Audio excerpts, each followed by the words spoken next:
বোনেরা, আজকে যেভাবে আমরা মুসলমান এবং হিন্দু সম্প্রদায়ের ভাই এবং বোনেরা একত্রিত হয়েছে, তাই না?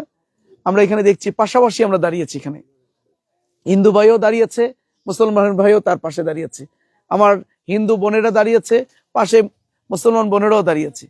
এই যে আমাদের মধ্যে একটা কোনো ভেদাভেদ নাই, কোনো হিংসা বিদ্বেষ নাই, কেউ কাউকে আমরা ঘৃণা করছি না, আমরা পাশাপাশি দাঁড়িয়েছি। এইভাবেই আগামী দিনের একটা সুন্দর সম্প্রীতির সমাজ এবং রাষ্ট্র আগামী দিনে হিন্দু, মুসলমান, বৌদ্ধ, খ্রিস্টান সবাইকে নিয়ে আমরা করতে চাই ইনশাআল্লাহ। আমি মনে করি আমাদের এই ঠাকুরগাঁ একটা ফুলের বাগান। এই বাগানের এক একটা ফুল হলো মুসলমান একটা ফুল, হিন্দু আরেকটা ফুল, খ্রিস্টান আরেকটা ফুল, বৌদ্ধ আরেকটা ফুল।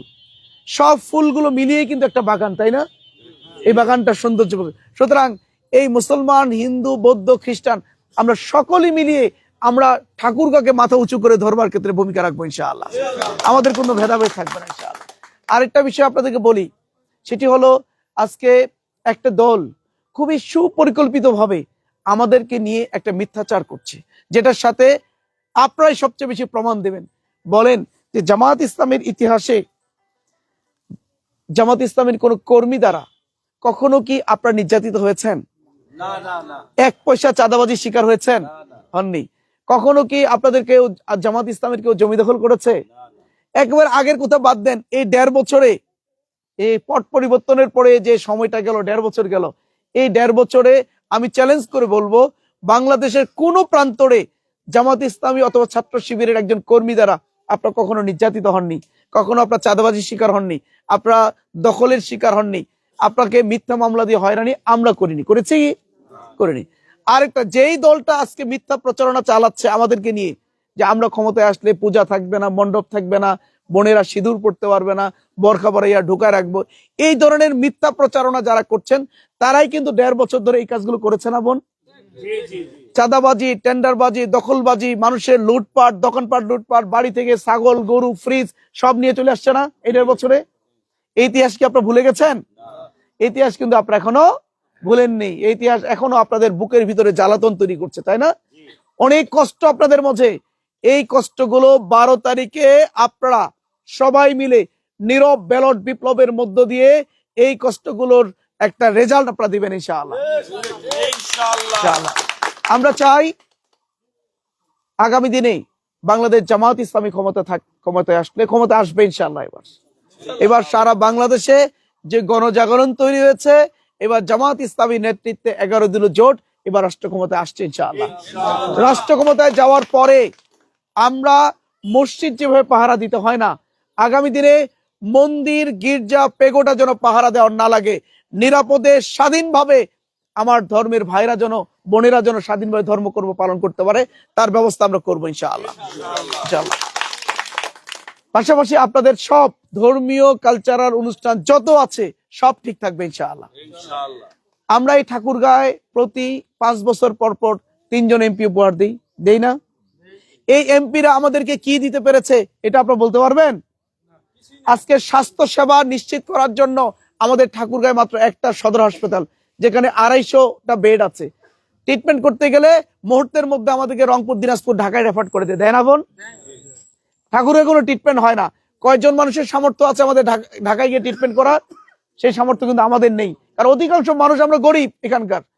আগামী দিন ইনশাআল্লাহ আমরা রাষ্ট্র ক্ষমতায় যাওয়ার পরে আমি কথা দিচ্ছি, এই ঠাকুরগাঁয় আধুনিক মেডিকেল কলেজ, হাসপাতাল এখানে আমরা করবো ইনশাআল্লাহ, যেন ঠাকুরগাঁর আপামর জনতার, গরিব দুঃখী মানুষ কম মূল্যে, বিনামূল্যে এখানে এই জন ট্রিটমেন্ট সেবা পায় ইনশাআল্লাহ আগামী দিনে।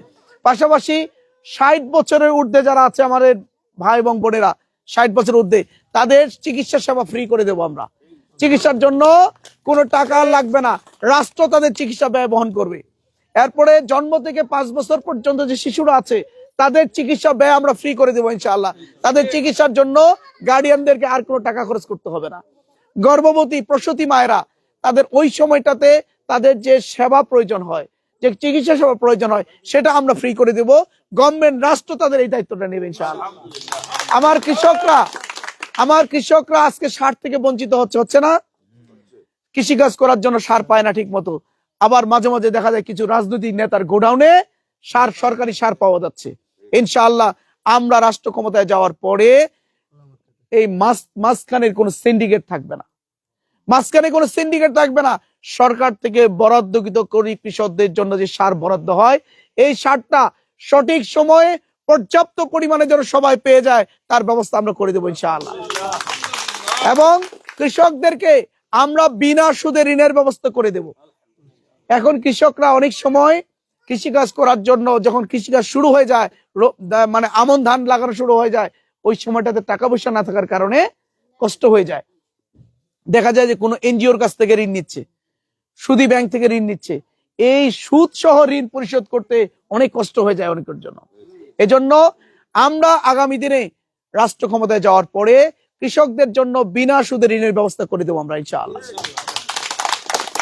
আমরা আগামী দিনে ঠাকুরগাঁও বিশ্ববিদ্যালয় নিয়ে আসবো, ইঞ্জিনিয়ারিং কলেজ নিয়ে আসবো, এখানে কৃষি কলেজ নিয়ে আসবো, এখানকার বন্ধ হয়ে যাওয়া বিমানবন্দর চালু হবে, এখানে ইপিজেড চালু করার মধ্য দিয়ে একদিকে যেভাবে আমরা শিক্ষার আলো প্রত্যেকটি ঘরে ঘরে ছড়িয়ে দেব, ঠাকুরগাঁওকে শিক্ষার শহরে পরিণত করব।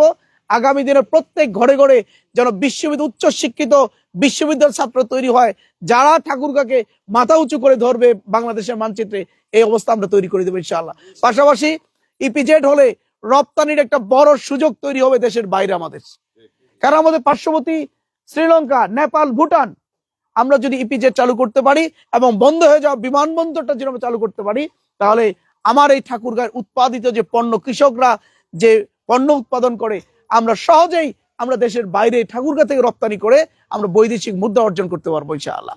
এভাবেই আগামী দিনে ঠাকুরগাঁও অর্থনৈতিক দিক থেকে এগিয়ে যাবে, ব্যবসা বাণিজ্যের দিক থেকে এগিয়ে যাবে, আর এই সকল প্রতিষ্ঠানে হাজার হাজার বেকার যুবক যুবতীদের কর্মসংস্থানের ব্যবস্থা হবে ইনশাআল্লাহ। সর্বোপরি আমি আপনাদেরকে অনুরোধ করব, আমরা চাই শান্তি, আমরা চাই নিরাপত্তা। সবার জীবনে আমরা শান্তি চাই, নিরাপত্তা চাই।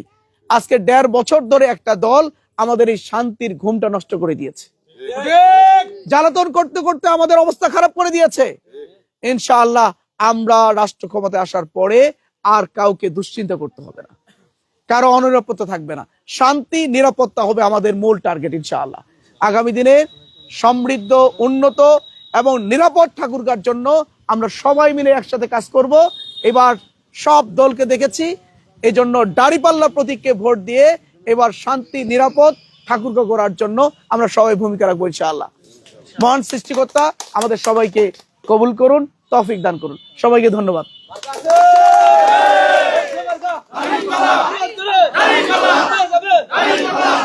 সবাই কার্তিক চলে আসবেন, 2:30টার দিক, 4টার আগে, 4টার দিকে আমাদের প্রোগ্রাম শেষ। দাদা বলেন। না আজকে আর চা না, আজকে একটু ঘুরি। জি ঠিক আছে।